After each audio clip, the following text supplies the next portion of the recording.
नमस्कार प्यारे बच्चों, आज की विज्ञान की कक्षा में आप सभी का स्वागत है। आज हम आपकी पाठ्यपुस्तक आओ सीखे विज्ञान के चौथे पाठ भौतिक एवं रासायनिक परिवर्तन के बारे में जानेंगे। इस पाठ के पहले भाग में आपने जाना कि भौतिक और रासायनिक परिवर्तन क्या होते हैं। आज की भी कक्षा में हम भौतिक और रासायनिक परिवर्तन को ही बहुत से अन्य उदाहरणों के साथ और अच्छे प्रकार से समझेंगे और साथ ही साथ जानेंगे कि क्रिस्टलीकरण क्या होता है। तो आइए बच्चों, कक्षा की शुरुआत करते हैं एक उदाहरण से। चीनी का जल में बना शरबत मीठा होता है, जबकि चीनी जलने पर कड़वी हो जाती है। बच्चों, आप सभी ने चीनी का शरबत तो ज़रूर घर में बनाया होगा। चीनी को पानी में घोल देने से चीनी का शरबत बन जाता है, पर ध्यान रहे बच्चे, हमें चीनी का शरबत बनाना है, ना कि नींबू का शरबत। जैसे कि जनरली आप लोग करते हैं घरों में, नींबू के शरबत में नींबू, चीनी, पानी तीनों घोलते हैं। लेकिन यहाँ इस प्रयोग के लिए हम सिर्फ चीनी और पानी को घोलेंगे इस प्रकार से। हमने यहाँ एक बर्तन में चीनी और पानी को घोला है, ये एक विलयन बन गया है। बच्चों, इसको जब हम चखते हैं या इसका हम अगर स्वाद लेते हैं तो इसमें अभी भी चीनी के गुण विद्यमान हैं, ये अभी भी स्वाद में मीठा है। तो यानी कि इस परिवर्तन में अभी भी पदार्थ के गुण मौजूद हैं। और आप तो जानते ही हैं कि भौतिक परिवर्तन के बाद जो भी पदार्थ हमें मिलता है, क्योंकि कोई नया पदार्थ हमें प्राप्त होता नहीं है, केवल उसके रूप में, आकार में या रंग में परिवर्तन होता है। तो परिवर्तन तो हुआ है क्योंकि चीनी पानी में घुल चुकी है और ये एक चीनी का शरबत बन चुका है। लेकिन इस परिवर्तन में चीनी के जो भी गुण हैं वो अभी भी हमें मिलते हैं। तो ये यानी कि चीनी का पानी में घुलना एक भौतिक परिवर्तन है। अगर हम इसे गर्म करें, काफ़ी देर तक गर्म करें, तो हमें चीनी पुनः प्राप्त हो जाएगी। इसके विपरीत अगर हम चीनी को सीधे ही गर्म करते हैं, ये देखिए इस तरीके से हमने थोड़ी सी चीनी को लिया है और सीधे इसे गर्म कर दिया है, तो ये बदल गया है चीनी के कैरेमल में। इस तरीके से देखिए, एक रासायनिक सूत्र में हम देख सकते हैं, ये देखिए चीनी का सूत्र है और इसको हमने गर्म किया है तो हमें एक कार्बन का रूप मिला और पानी जो कि उड़ गया है। तो ये जो हमें मिला है ये है चीनी का कैरेमल। क्या आप इसको पुनः चीनी में परिवर्तित कर सकते हैं? बिल्कुल नहीं, जो कि रासायनिक परिवर्तन में होता है। हमने पढ़ा था पिछले भाग में कि रासायनिक परिवर्तन में जब किसी प्रकार का परिवर्तन होता है तो हमें एक नया पदार्थ मिलता है जिसे हम पुनः अपनी पहली वाली स्थिति में नहीं बदल सकते हैं। तो यानी कि चीनी का जलना, चीनी को हमने सीधे जला दिया है और चीनी का जलना एक रासायनिक परिवर्तन है। हो सकता है बच्चों आपके मन में विचार आ रहा है कि चीनी की चाशनी को जब हम गर्म करते हैं, बहुत ज़्यादा गर्म करते हैं, तो हमें चीनी पुनः प्राप्त हो जाती है। तो आपकी जिज्ञासा के लिए हम बता दें कि चीनी की जो चाशनी होती है वो भी चीनी और पानी का ही मिश्रण होता है। चीनी और पानी को हम गर्म करते हैं तो वो चीनी की चाशनी बन जाती है। यहाँ पे चीनी की चाशनी को भी जब हम गर्म करेंगे तो वो चीनी में हमें परिवर्तित हो जाती है। यानी कि चीनी की चाशनी का गर्म करना वो क्या है? भौतिक परिवर्तन। लेकिन सिर्फ चीनी का जलना ना, हमने यहाँ पे क्या लिया था? सिर्फ चीनी। चीनी को अगर हम सीधे गर्म करेंगे तो वो क्या है? रासायनिक परिवर्तन, क्योंकि इसमें हमें एक नया पदार्थ चीनी का कैरेमल मिल रहा है। तो उम्मीद है आपको इस उदाहरण से भी थोड़ा सा भौतिक और रासायनिक परिवर्तन क्या होते हैं समझ में आया होगा। ये उदाहरण आपकी पाठ्यपुस्तक में दी हुई है और साथ ही साथ इस उदाहरण को आप अपने घरों में भी करके देख सकते हैं कि चीनी का पानी में घुलना एक भौतिक परिवर्तन है, जबकि चीनी का जलना वो है रासायनिक परिवर्तन। आगे बढ़ते हैं और आपकी पाठ्यपुस्तक में दिए हुए दूसरे उदाहरण की तरफ बढ़ते हैं। दूसरा उदाहरण है गर्म करने पर लोहे का लाल होना भौतिक परिवर्तन, जबकि लोहे में जंग लगना रासायनिक परिवर्तन। अगर आपने कभी किसी लोहार को लोहे को गर्म करते हुए देखा हो, जब लोहा बहुत गर्म होता है तो उसका रंग बदल जाता है, वो लाल रंग का हो जाता है। यानी कि यहाँ परिवर्तन तो हुआ ही, लोहा काले रंग का होता है, उसको हमने गर्म किया तो वो लाल रंग में परिवर्तित हो गया। लेकिन पुनः जब लोहा ठंडा होता है तो वो फिर से अपने प्रारंभिक स्थिति में आ जाता है, यानी कि वह फिर से काले रंग का दिखाई देता है।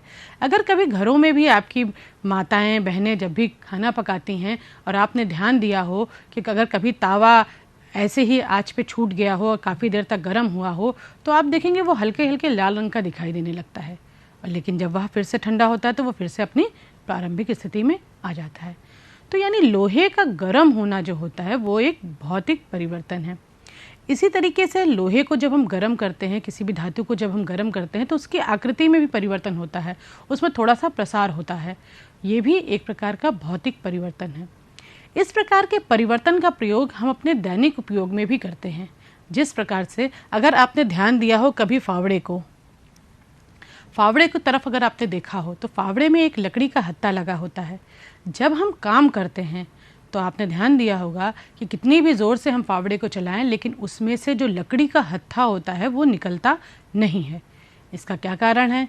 इसका कारण ये है कि जब हम लोहे का ये जो फावड़ा है, इसके ये जो गोल नुमा वाला भाग है, इस भाग को हम गर्म करते हैं, और गर्म करने पे जैसा कि होता है धातुओं में थोड़ा सा प्रसार होता है, उसकी आकृति थोड़ी बढ़ती है, थोड़ा सा वो बढ़ जाता है, और उसमें हम लकड़ी के इस हैंडल को, ये जो लकड़ी का हैंडल है, इसको हम यहाँ पर फिट कर देते हैं। और जब फिर से लोहा ठंडा होता है तो वो पुनः अपनी स्थिति में आ जाता है, और जो लकड़ी का हत्था है वो उस लोहे के गोल नुमा वाले भाग में अच्छे से फिट हो जाता है। तो इस भौतिक परिवर्तन का हम अपने ही दैनिक जीवन में बहुत तरीके से उपयोग करते हैं। इसके विपरीत लोहे में जंग लगना वो एक रासायनिक परिवर्तन है। लोहे को में जंग लगी हुई तो आपने कई बार देखा होगा। ये देखिए बच्चों, एक हमने यहाँ पे लोहे की रॉड ली हुई है। अगर इसको आप कपड़े से इस तरीके से पोंछिए तो इस पे आपको एक ये भूरा सा पदार्थ दिखाई देता होगा। यही जो ये भूरा रंग है, लाल, भूरा या मटमैला, जो भी रंग आपको इसमें दिखाई दे रहा है, यही होती है लोहे की जंग। अब ये लगती कैसे है? लोहे पे जो जंग लगता है, लोहा जब पानी और ऑक्सीजन के संपर्क में आता है। ऑक्सीजन उसे कहाँ से मिलती है? हमारे चारों तरफ जो वायु है उसमें ऑक्सीजन उपस्थित है, ये आप सभी जानते हैं। तो जब लोहे का संपर्क जल और ऑक्सीजन दोनों से होती है तब जो होता है, जो लोहा, जो हमारा आयरन होता है, वो आयरन ऑक्साइड बनाता है। ये जो आयरन ऑक्साइड है, ये आयरन ऑक्साइड जो होती है वो लोहे पे एक परत की तरह दिखाई देती है। यही हम आम भाषा में इसे लोहे पर जंग लगना कहते हैं। जब लोहे में जंग लग जाती है तो उसे पुनः लोहे में परिवर्तित करना आसान नहीं है। आप सोचोगे कई बार आपके घरों में लोहे के बर्तन होते हैं, जैसे तावा, कढ़ाई, उन सब में भी थोड़ी बहुत जंग लग जाती है, लेकिन आप उसे साफ़ करते हो तो वो साफ़ हो जाती है। पर ऐसा नहीं है बच्चे। जब हम लोहे में लगी हुई जंग को साफ़ करते हैं तो उसके साथ साथ लोहे के भी कण जो होते हैं वो निकल जाते हैं। यानी कि जो लोहे की, जो हमारी जो धातु की जो है, उसका वजन कुछ ना कुछ कम हो जाता है। वो जंग के कारण होता है।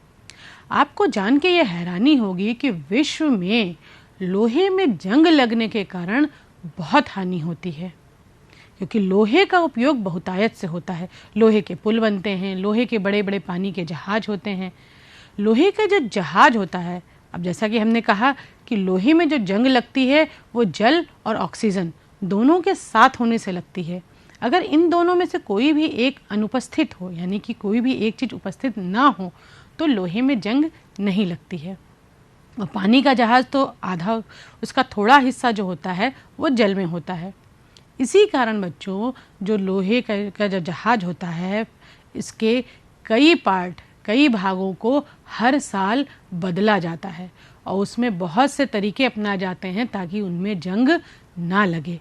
क्योंकि जो पानी के जहाज होते हैं वो अधिकतर समुद्र में चलते हैं और समुद्र का पानी खारा होता है, उससे बहुत से तरीके के लवण मिले होते हैं जो कि लोहे में जंग लगने में बहुत ही सहायक होते हैं। लोहे की वस्तुओं में अगर हम पेंट लगा दें या ग्रीस लगा दें तो इससे लोहे में जंग लगने से बचाव हो सकता है। इसीलिए हमेशा जब भी लोहे के दरवाजे लगते हैं या लोहे की खिड़कियां लगती हैं या लोहे का कोई भी सामान हम प्रयोग में लाते हैं तो उस पे पेंट या ग्रीस लगा दी जाती है, जिससे कि वो जंग लगने से बचे रहें। इसी के साथ साथ आपने देखा होगा कि आपके घरों में स्टील के बर्तन का प्रयोग होता है। स्टील के बर्तन जो होते हैं वो कई धातुओं से मिलकर के बने होते हैं, जिससे कि उनमें जंग ना लग सके। तो ये तो बच्चों हमने जाना एक और उदाहरण भौतिक और रासायनिक परिवर्तन का। ये परिवर्तन भी आपकी पाठ्य पुस्तक में दिया हुआ है, इन्हें पढ़िएगा, आपको और अच्छे से ये समझ में आएगा। आगे चलते हैं अगले उदाहरण की ओर। गर्म जल से भरे डिब्बे पर ठंडे जल डालना भौतिक परिवर्तन, जबकि सोडियम पर ठंडे जल की क्रिया रासायनिक परिवर्तन। अभी हमने पहले उदाहरण में चीनी को पानी में घोला था, तो ऐसा नहीं है बच्चों कि हर घोल भौतिक परिवर्तन होता है। जैसे चीनी का पानी में घुलना या नमक का पानी में घुलना, ये तो भौतिक परिवर्तन है। लेकिन कुछ तत्व ऐसे होते हैं जिनका पानी में घुलना रासायनिक परिवर्तन होता है। जैसे कि यहाँ हम देखेंगे सोडियम का पानी में घुलना। अब पहले हमने एक टीन के डिब्बे को लिया, ये देखिए एक टीन को डिब्बे को लिया है और उसको हमने खूब गर्म किया। इसके अंदर हमने पानी भी भर रखा है, पानी भी साथ में खूब गर्म हुआ है, और इसके ऊपर जब हम ठंडा जल डालते हैं तो क्या होता है, टिन का डब्बा जो होता है वो अपनी आकृति बदल लेता है, मतलब थोड़ा सा वो पिचक जाता है। अब जब ये फिर से ठंडा होगा तो हम टिन के डब्बे को ठोक पीट करके उसको पुनः अपनी स्थिति में ला सकते हैं। आप अगर चाहिए तो कभी किसी धातु को इस तरह से करके आप देख भी सकते हैं अपने घर में। किसी भी धातु को आप, जो पतली धातु हो या कोई टिन का डब्बा हो या लोहे के टिन का डब्बा हो, उसको खूब अच्छे से गर्म कीजिए और उसको एकदम से ठंडे पानी में डाल दीजिए, तो आप पाएंगे कि उसकी आकृति थोड़ी सी बदल जाती है, वो थोड़ा सा पिचक सा जाता है। लेकिन पुनः जब वह ठंडा हो तो उसको ठोक पीट करके आप पुनः अपनी स्थिति में ला सकते हैं। तो ये क्या था बच्चों, भौतिक परिवर्तन, क्योंकि वह फिर से पुनः अपनी स्थिति में आ गया है। परिवर्तन तो हुआ, परिवर्तन किस में हुआ, उसकी आकृति में। पहले उसकी आकृति बिल्कुल इस तरह से सीधी दिखाई दे रही थी और उसके बाद देखिए उसकी आकृति इस तरीके से थोड़ी सी मुड़ गई है। लेकिन इस आकृति को हम पुनः जब वह ठंडा होगा फिर से पहली वाली स्थिति में ला सकते हैं। इसके विपरीत अगर इस सोडियम के टुकड़े को अगर हम ठंडे जल में डालें तो क्या होता है, वो मिलकर के सोडियम हाइड्रोक्साइड बना लेता है और हाइड्रोजन गैस निकलती है। यहाँ पे जब हम सोडियम को पानी में डाल रहे हैं और वह जब वो सोडियम हाइड्रोक्साइड बना ले रहा है, तो क्या आप इसे ठोक पीट करके फिर से पुनः सोडियम में बदल सकते हैं? नहीं, क्योंकि यहाँ पे हमें एक नया पदार्थ मिल गया है और इस पदार्थ को हम पुनः सोडियम में नहीं बदल सकते हैं। और आप तो जानते हैं कि रासायनिक परिवर्तन में हमें क्या मिलता है, एक नया पदार्थ मिलता है। साथ ही साथ यहाँ पे देखिए हाइड्रोजन गैस भी निकल रही है। तो फिर से हम आपको बताएं कि गर्म जल से भरे डिब्बे पर ठंडे जल डालने की प्रतिक्रिया क्या होती है, भौतिक परिवर्तन। और इसके विपरीत सोडियम के टुकड़े को अगर हमने जल में डाल दिया, ठंडे ही पानी में अगर हमने डाल दिया, तो वो क्या हो गया, रासायनिक परिवर्तन। आइए एक और उदाहरण को देखते हैं। वो क्या है, लोहे एवं गंधक के चूर्ण का मिश्रण बनाना भौतिक परिवर्तन एवं मिश्रण को गर्म करना रासायनिक परिवर्तन। अगर आप कभी भी, आप तो जानते हैं कि लोहा चुंबक की ओर आकर्षित होता है, ये उसका गुण है।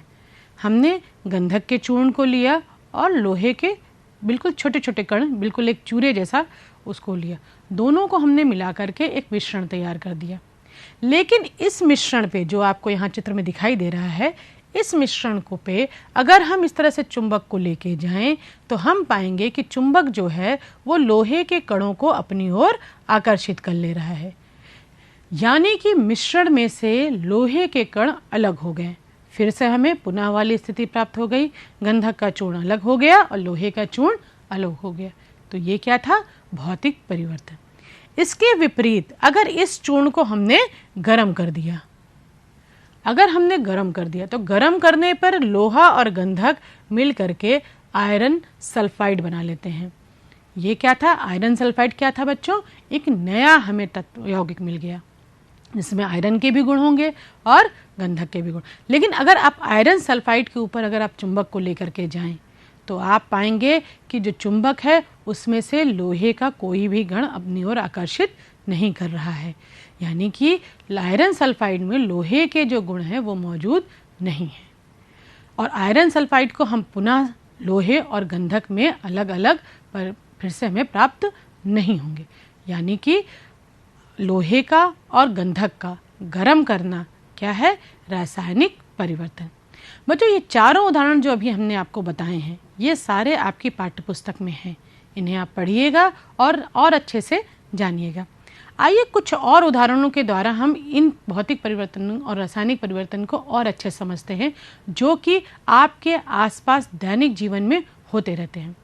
अभी तक हमने जितने भी परिवर्तन देखे, उसके आधार पे अब हम भौतिक और रासायनिक परिवर्तन को और अच्छे से समझ चुके हैं कि भौतिक परिवर्तन में क्या परिवर्तन होता है।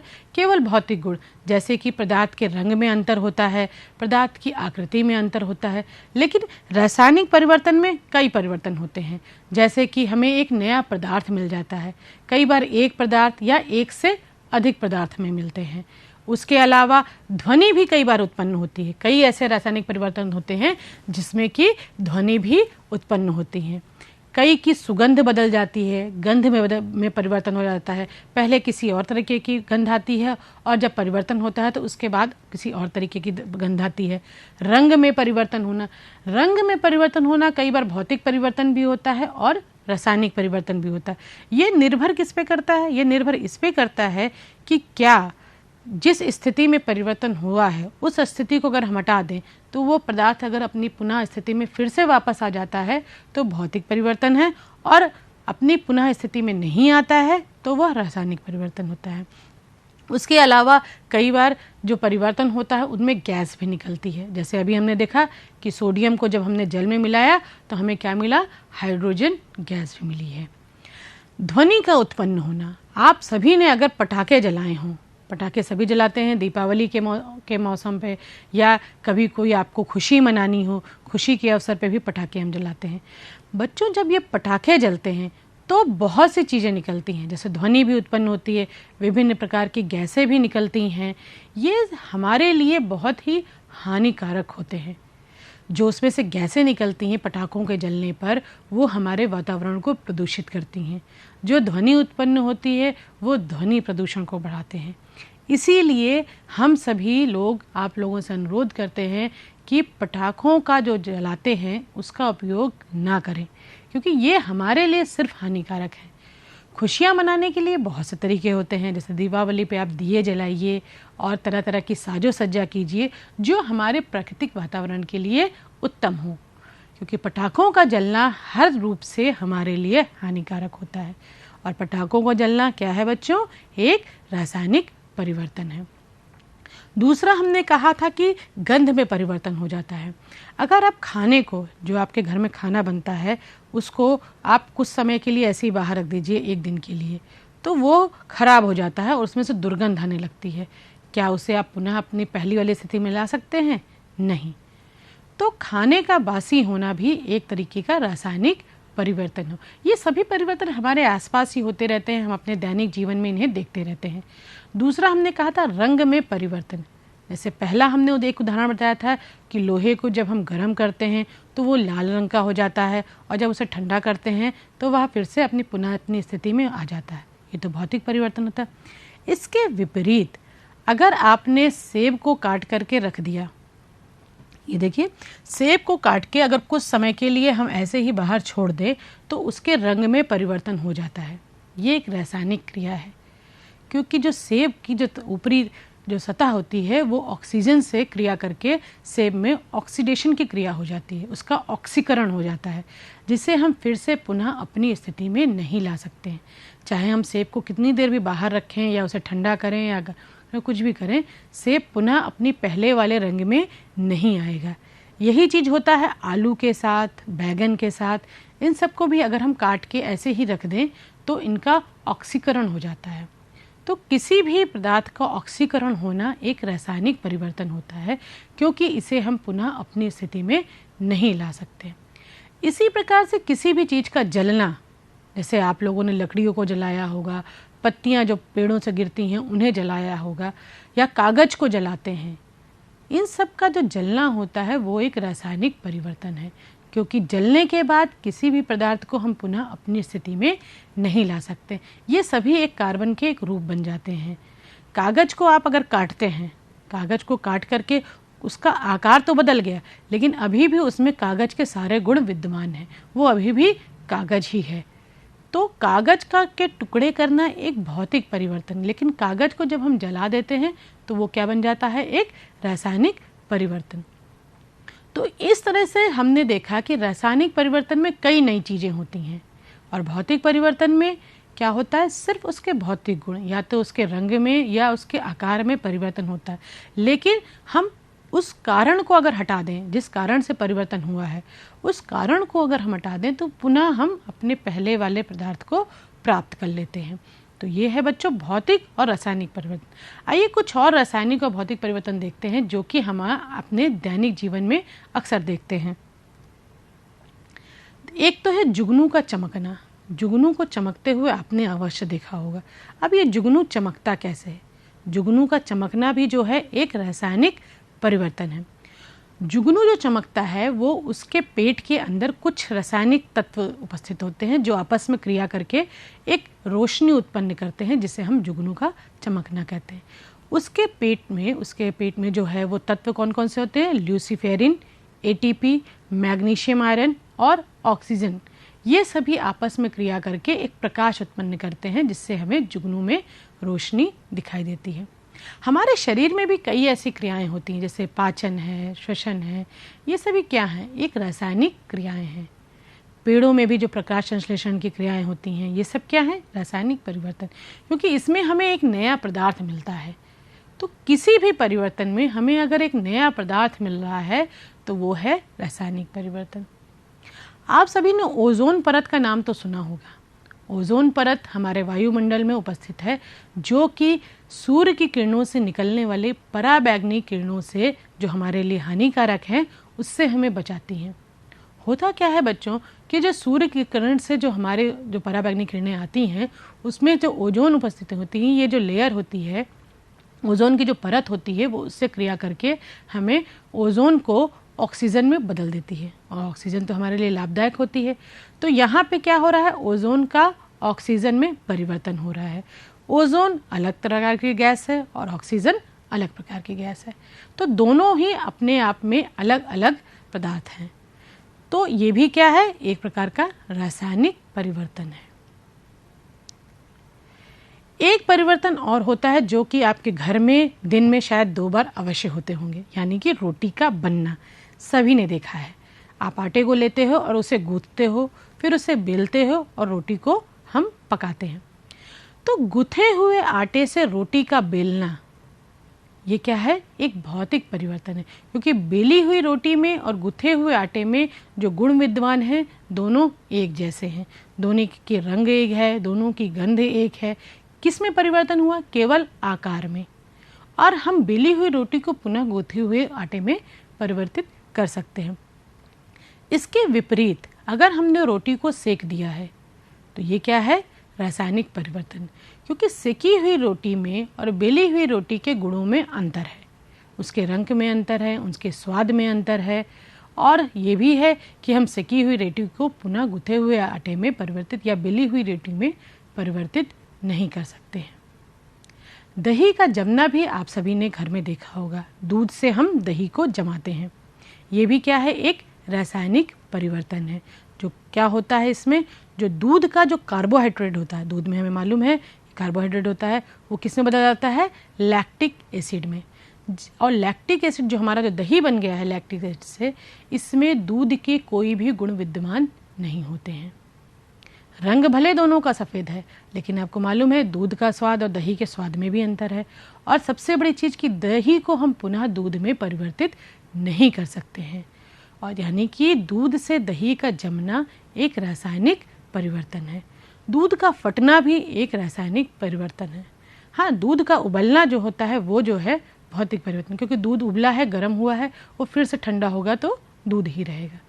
तो ये ऐसे ही कुछ उदाहरण हैं जो कि हमारे आसपास अपने जीवन में होते रहते हैं, जिनसे हम जान सकते हैं कि भौतिक परिवर्तन क्या है और रासायनिक परिवर्तन क्या है।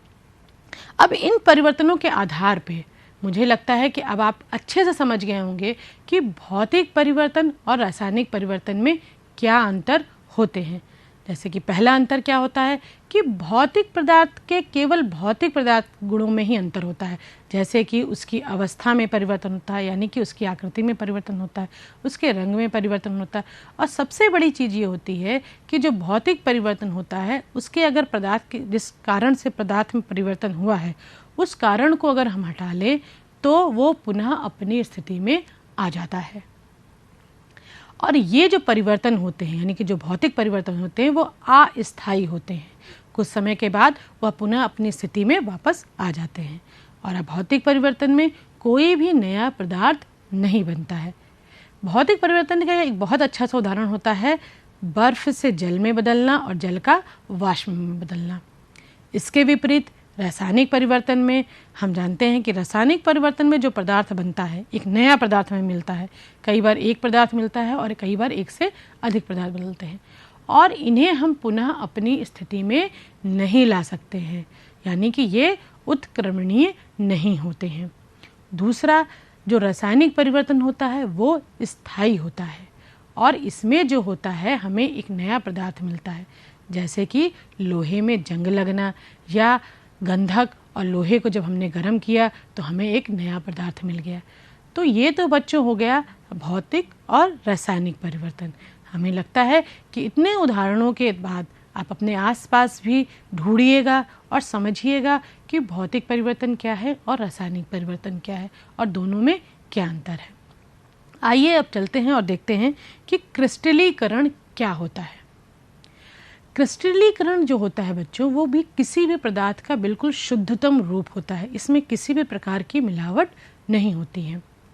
किसी भी पदार्थ के विलयन से उस पदार्थ को प्राप्त करना हमारा क्रिस्टलीकरण कहलाता है। और जो क्रिस्टलीकरण होता है वो किसी भी पदार्थ का एक विशिष्ट गुण होता है, क्योंकि हर पदार्थ में के जो क्रिस्टल होते हैं उनकी आकृति थोड़ा अलग अलग होती है। आज हम सीखेंगे कि कॉपर सल्फेट के विलयन से कॉपर का जो क्रिस्टल होता है वो कैसे प्राप्त करते हैं। इसके लिए हमें करना क्या है, सबसे पहले हमने क्या किया है, पानी में हमने कॉपर के कुछ टुकड़े डाल दिए हैं और उसमें सल्फ्यूरिक अम्ल की कुछ बूंदें भी मिला दी हैं। अब हम इस विलयन को गर्म कर रहे हैं। गरम करना यानी कि गरम हम इसे तब तक करते रहेंगे जब तक कि इसमें कॉपर जो कि हमने कॉपर इसमें डाला है, कॉपर जब तक इसमें घुलता रहेगा। जब ये घुलना बिल्कुल बंद हो जाए, यानी कि आपको मालूम है किसी भी विलयन में कोई भी वस्तु जब घुलनी बंद हो जाती है तो वो उसका संतृप्त विलयन बन जाता है। और किसी भी पदार्थ का अगर हमें क्रिस्टलीकरण करना है या उसको क्रिस्टल रूप में प्राप्त करना है तो उसका संतृप्त विलयन बनना बहुत आवश्यक है। जब ये इसमें कॉपर सल्फेट घुलना एकदम बंद हो जाएगा तब उसके बाद इसे इस तरीके से बीकर से छान करके किसी भी बर्तन में हम रख देंगे। और ध्यान रहे बच्चों, जब हम इसे रखें तब जो बीकर हमारा है जिसमें हम छान के रख रहे हैं उसे बिल्कुल भी हिलना नहीं चाहिए और इसे इसी अवस्था में कुछ दिनों के लिए जब हम छोड़ देंगे तो कुछ दिनों बाद हमें बीकर की तली में इस तरीके से कॉपर का क्रिस्टल प्राप्त हो जाएगा। ये प्रक्रिया आप अपने घरों में चाहे चीनी के साथ या नमक के साथ भी करके देख सकते हैं। किसी भी पदार्थ का जो क्रिस्टल होता है वो उसका विशिष्ट गुण होता है। जैसे टार्टरिक अम्ल में जो क्रिस्टल होता है वो मकड़ी के जाले की आकृति का होता है और साइट्रिक अम्ल में जो क्रिस्टल होता है वो तारे की आकृति का होता है। तो ये तो बच्चों हमने जाना क्रिस्टलीकरण क्या होता है। उम्मीद है कि आपको ये जो पाठ हमने पढ़ा भौतिक और रासायनिक परिवर्तन में क्या अंतर होते हैं और ये होते क्या हैं आपको अच्छे से समझ में आ गया होगा। अब इसी आधार पर आपकी पाठ्य पुस्तक के अंत में कुछ प्रश्न दिए हैं जिन्हें मुझे लगता है कि आप इन्हें हल करने में सक्षम होंगे और आप इन्हें हल करने में अपने घरों में अपने आप से जो बड़े लोग हैं उनकी भी मदद ले सकते हैं। जैसे कि हमने बहुत से इसमें उदाहरण लिए थे, जैसे दही का जमना, हमने बताया कि दही का जमना क्या होता है, रासायनिक परिवर्तन। हमारा दूसरा प्रश्न क्या है कि लकड़ी के जलने और छोटे टुकड़े में कटने दो भिन्न प्रकार की परिवर्तन होते हैं। इनमें एक रासायनिक परिवर्तन है और दूसरा भौतिक परिवर्तन। लकड़ी को जब हम जलाएंगे, जैसे हमने बताया था, किसी भी पदार्थ को जब हम जलाते हैं तो वो क्या होता है, रासायनिक परिवर्तन। लकड़ी जब जलती है तो वो क्या होता है, वो कोयले में परिवर्तन या कार्बन के रूप में परिवर्तन होता है, जिन्हें हम पुनः लकड़ी में नहीं बदल सकते। जबकि लकड़ी के टुकड़े को जब हम काटते हैं तो उसमें लकड़ी के गुण विद्यमान होते हैं। तो बच्चों, इसी के साथ आप सारे जो भी प्रश्न हैं इन्हें हल कर सकते हैं और आज की कक्षा हम यहीं समाप्त करते हैं। तो बच्चों, इसी के साथ धन्यवाद।